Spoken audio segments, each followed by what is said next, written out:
చూడమ్మా ఒకసారి.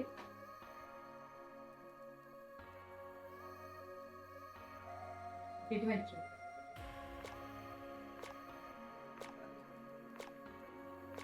ఈ సైడ్ అంటే 2 కళ్ళల్లో సైట్ ఉందమ్మా. కంపల్సరీ గ్లాసెస్ పెట్టుకోవాలి నువ్వు.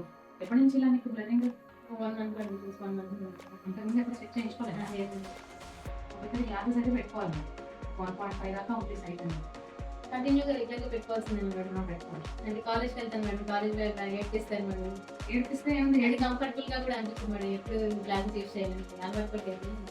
అదే అలవాటు లేదు అని పెట్టుకోకపోతే సైట్ అనేది కనపడక నీకు ఒకటి సబ్జెక్ట్ తగ్గిపోతుంది. ఏంటంటే నువ్వు చదువుకోలేవు, బోర్డు కనపడదు. సో చదవడం అది నీకు దీంట్లో ఎకడమిక్స్ తగ్గిపోతాయి. ఇప్పుడు సెకండ్ థింగ్ ఏంటంటే కంటి నర్వ్ సైడ్ కూడా వీక్ అయిపోతాయి, లేజీ అయిపోతుంది. పెట్టుకోకపోతే కంపల్సరీ పెట్టుకోవాలి. యూస్ చేయాల్సిందే మేడం. కంపల్సరీ పెట్టుకోవాల్సింది. అంటే ఎక్సర్సైజెస్, ఐ ఎక్సర్సైజెస్ ఉంటాయి కదా మేడం, వాటి ద్వారా ఏం కంట్రోల్ ఐ అవుతుంది? ఎక్సర్సైజెస్ ఎలా ఎక్సర్సైజెస్ అంటే కళ్ళు తిప్పటమా?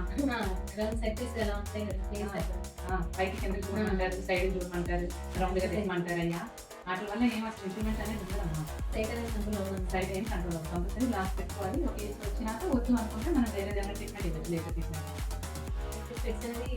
కంపల్సరీ ఎవ్రీ 6 మంత్స్ ఒకసారి రెగ్యులర్ ఐ చెకప్ కూడా ఉండాలి కంపల్సరీగా. సరేనా? Hi, this is doctor Shailaja అండి, consultant ophthalmologist, Amaravati eye hospital. So చాలా మంది పిల్లలు ఇలా చెకప్ అప్పుడు రిఫ్రాక్టివ్ ఎర్రర్స్ ప్రాబ్లం ఉన్నప్పుడు గ్లాసెస్ ఫస్ట్ టైం ప్రిస్క్రైబ్ చేసినప్పుడు చాలా మంది అడిగే కామన్ క్వశ్చన్ ఇదే అండి. సో గ్లాసెస్ పెట్టుకోవడానికి ఇష్టం లేదు మేడం, మనం ఏమైనా ఎక్సర్సైజెస్ వల్ల, ఫుడ్ వల్ల తగ్గుతుందా పవర్ అనేది అడుగుతారు. సో ఇప్పుడైనా లాజికల్గా చెప్పాలంటే ఏంటంటే మనకి మైనస్ పవర్ ప్లస్ పవర్ని మనం రిఫ్రాక్టివ్ ఎర్రర్స్ అని అంటాము. మైనస్ పవర్ అంటే మయోపియా, ప్లస్ పవర్ అంటే హైపర్మెట్రోపియా. నార్మల్గా ఏం జరుగుతుందంటే ఐకి నార్మల్ సైజ్ అనేది ఒకటి ఉంటుంది. సో ఆ సైజ్ ఒకవేళ పెద్దగా అయితే కనుక మనకి లైట్ రేస్ అంటే మీరు ఎక్కడైతే ఫోకస్ అవ్వాలో అక్కడ ఫోకస్ అవ్వకుండా ముందుగా ఫోకస్ అవుతాయి. దీన్ని మయోపియా అంటాము. అప్పుడు మైనస్ పవర్ లెన్సెస్ పెట్టుకోవాలి. అదే ఒకవేళ ఐ సైజ్ చిన్నగా ఉంటే లైట్ రేస్ వెనక్కి ఫోకస్ అవుతాయి, కంటి వెనక్కి వెళ్ళి ఫోకస్ అవుతాయి. అప్పుడు కూడా మనం ప్లస్ పవర్ ఇస్తాం. సో అప్పుడు ఏంటంటే ఎగ్జాక్ట్ ఎక్కడైతే ఫోకస్ అవ్వాలో అక్కడ ఫోకస్ అవుతాయి. దీన్ని హైపర్మెట్రోపియా అంటాము. సో చాలా మంది డౌట్స్ ఇట్లా ఐ ఎక్సర్సైజెస్ వల్ల ఇంప్రూవ్ అవుతుంది అంటే, ఎక్సర్సైజెస్ వల్ల ఐ సైజ్ ఏమి షేప్ ఏం చేంజ్ అవ్వదు కదా, ఐ సైజు పెరగదు తగ్గదు. సో ఎక్సర్సైజెస్ అందుకే యూజ్ అవ్వవు. సో కంపల్సరీ గ్లాసెస్ పెట్టుకోవాల్సిందే. పెట్టుకోవడం వల్ల ఈ minus power lenses plus power వల్ల ఎగ్జాక్ట్గా లైట్ ఎక్కడ ఫోకస్ అవ్వాలి అక్కడ ఫోకస్ అవుతుంది. అప్పుడు విజన్ అనేది వస్తుంది. ఫుడ్ ఉంటుంది కదా మేడం, మరి క్యారెట్ ఇలా సజెస్ట్ చేస్తారు.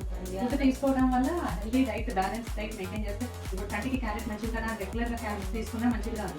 సో బ్యాలెన్స్ డైట్ రోజు హెల్తీ ఫుడ్ తీసుకుంటే కంటికి ఒక్కటే కాకుండా జనరల్గా బాడీకి అంతా యూజ్ అవుతుంది కానీ హెల్తీగా ఉంటుంది. అంతేగాని సైట్ తగ్గిపోవడం అలా ఉండదు. కానీ ప్రోగ్రెషన్ కొంతవరకు కంట్రోల్ చేయగలుగుతాము. ఒక ఏజ్ వచ్చినాక ప్రోగ్రెషన్ అనేది ఆగిపోతుంది. అప్పుడు వరకు గ్లాసెస్ కంపల్సరీ.